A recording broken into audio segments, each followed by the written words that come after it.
Hello everyone. तो हम लोग बात कर रहे थे किसके बारे में? भारत की जो भूगर्भीय चट्टानें हैं उसके बारे में, जिसमें मैंने आपको अभी तक किसके बारे में बताया। एक तो हमने बात कर ली है आग्नेय चट्टानों की, है ना। किसके बारे में बात की? आग्नेय चट्टानें, ठीक है, जिसे हम इग्नियस रॉक बोलते हैं।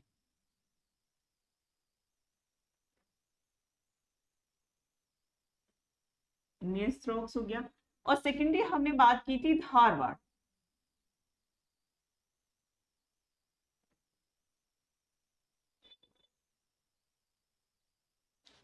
ठीक है।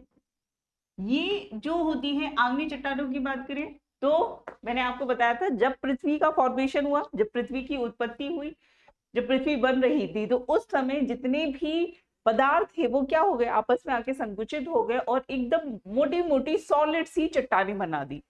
ये चट्टानें हमें पृथ्वी के बाहरी रूप में दिखाई देती है, यानी कि क्रस्ट भाग में देखने को मिलती है।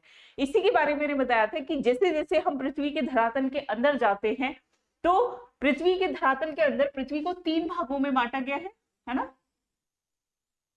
ये सबसे ऊपरी भाग है जहां हम सभी रहते हैं, जहां पर आपको सारे पेड़ पौधे, पर्वत, झील, नदी, महासागर, ये सभी चीजें जो दिखती है वो हम इस आउटर लेयर पे देखने को मिलती हैं। लेकिन जैसे जैसे आप पृथ्वी के अंदर जाओगे तो आप देखोगे कि इसको और 2 भागों में बांटा गया है। ये क्या कहलाता है? ये कहलाता है आपका क्रस्ट, ठीक है। इसके अंदर जाओगे तो ये वाला जो भाग है, ये भाग कहलाता है आपका मेंटल, ठीक है। और सबसे आंतरिक भाग जिसे हम कहते हैं कोर। तो चट्टानें हमें कहाँ देखने को मिल रही है? ऊपरी भाग में। और यहाँ पर ये कैसी है? सॉलिड फॉर्म में है। जैसे जैसे आप अंदर जाओगे तो आपको सेमी लिक्विड फॉर्म में भी मिलेगा और लिक्विड फॉर्म में भी चट्टानें देखने को मिलती हैं। यानी कि पृथ्वी का सिर्फ बाहरी आवरण जो है वो ठंडा हुआ था, जिसकी वजह से हमारी आग्नेय चट्टानें बनी। और धारवाड़, ठीक है, धारवाड़ रॉक्स, इन दोनों के बारे में हमने ऑलरेडी बात की। मैंने आपको बताया जब पृथ्वी का फॉर्मेशन हुआ उस समय वो क्या थी? एकदम धधकता हुआ गोला थी, धीमे धीमे ठंडी हुई और उसमें एक लंबे समय तक, एक लंबी प्रक्रिया तक क्या रहा? हिमयुग रहा, है ना। जिसके कारण अब जब यहाँ पर क्या है, पहले तो कुछ भी नहीं था, ठीक है। धीमे धीमे क्या हुआ है? वाटर फॉर्मेशन होना शुरू हुआ है, हिम बना, धीमे धीमे उसका मेल्ट होना शुरू हुआ और यहाँ पर पूरे में जो सॉलिड पार्ट था वो एक तरफ हो गया, मतलब इकट्ठा हो गया, और जहां पर ऊपर नीचे था वहां पे वाटर हो गया। तो इन दोनों सिचुएशन में आपने देखा कि इसमें जीवाश्म नहीं है। जीवाश्म मतलब कोई भी जीव नहीं है, यानी कि ना तो कोई वनस्पति हमें अभी तक देखने को मिली और ना ही हमें कोई पशु जीव, है ना, किसी भी तरीके का, चाहे वो माइक्रो ऑर्गेनिज्म हो या मैक्रो हो, किसी भी तरीके का हमें, चाहे वो सेलुलर हो, न्यूक्लियर सेलुलर हो, किसी भी तरीके का ऑर्गन हमें देखने को यहाँ पर नहीं मिला। आज बात करने वाले हैं किसके बारे में? कुड़प्पा, ठीक है, कुड़प्पा चट्टान,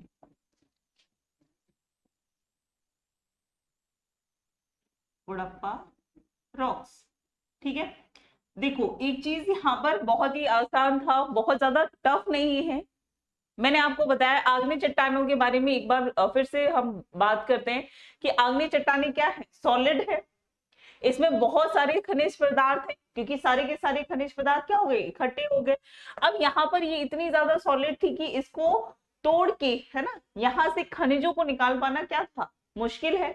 नामुमकिन तो खैर कुछ भी नहीं है, किया जा सकता है, लेकिन कंपैरेटिवली आप देखोगे तो इसमें बहुत ज्यादा ऊर्जा, बहुत ज्यादा क्या कहते हैं, आर्थिक रूप से, है ना, बड़ी बड़ी मशीनरों की जरूरत है, जितना एडवांस अभी हम नहीं हुए हैं, तो यहाँ से दोहन कर पाना बहुत ही मुश्किल है। इसके बाद हमने देखा धारवाड़। धारवाड़ प्रकार की चट्टानें हमें कहाँ देखने को मिलती हैं? कर्नाटक में।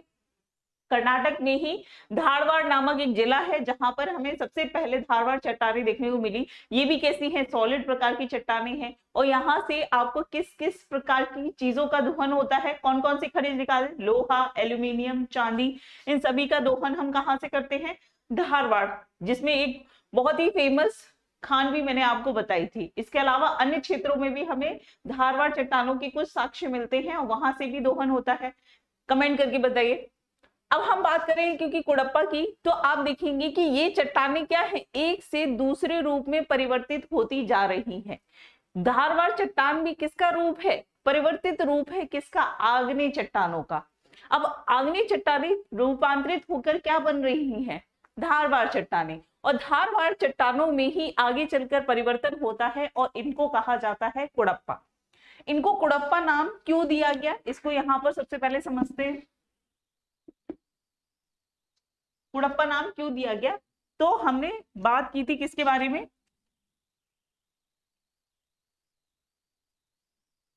इस तरीके से देखोगे तो यहां पर ये है आपका केरला, ठीक है, इसके ऊपर ये पूरा आपका कर्नाटक, इधर आ पाएंगे तो ये आपको मिलेगा तमिलनाडु, ठीक है, तमिलनाडु के ऊपर ऐसे जाएंगे ये आंध्र प्रदेश, यहीं पे आपका तेलंगाना भी है, ये गोवा है, इस तरीके से ये महाराष्ट्र हो गया, ठीक।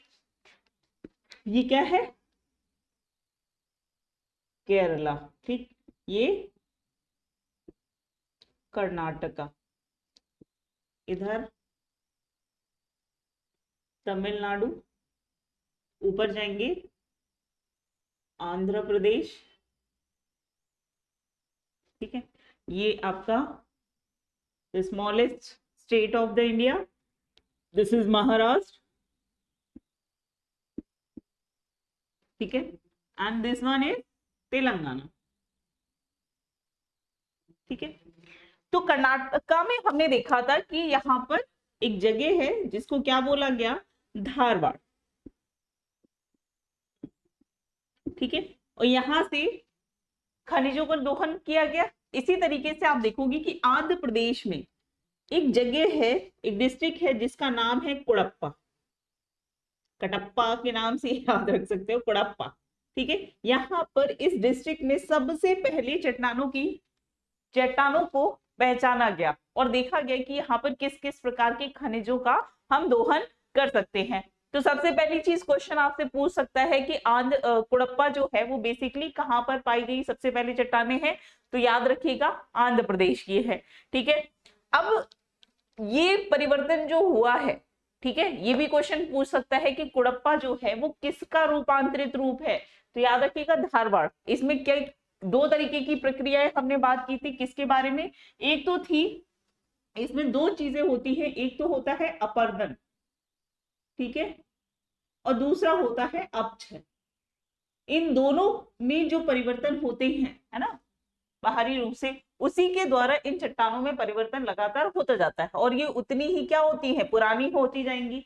इनमें जो ये चट्टानें हैं टूटती फूटती जाएंगी, है ना। तो क्या होगा, ये चट्टानें जो पुरानी चट्टानें हैं उसकी कंपैरेटिवली कैसी होंगी, है ना, पहली चट्टानें बहुत सॉलिड मजबूत थी, अब ये उसकी कंपैरेटिवली क्या होंगी, कम, मतलब यहां से आराम से दोहन किया जा सकता है, ठीक है। तो यहाँ पर अब आपसे पूछा जाए कि आग्नेय और धारवाड़ इन दोनों में जीवाश्म नहीं थे, इस समय तक कोई भी वनस्पति यहाँ पर नहीं पाई गई। देखो आज की बात नहीं कर रहे हैं हम, जब प्राप्त हुई है तब की बात कर रहे हैं, ठीक है।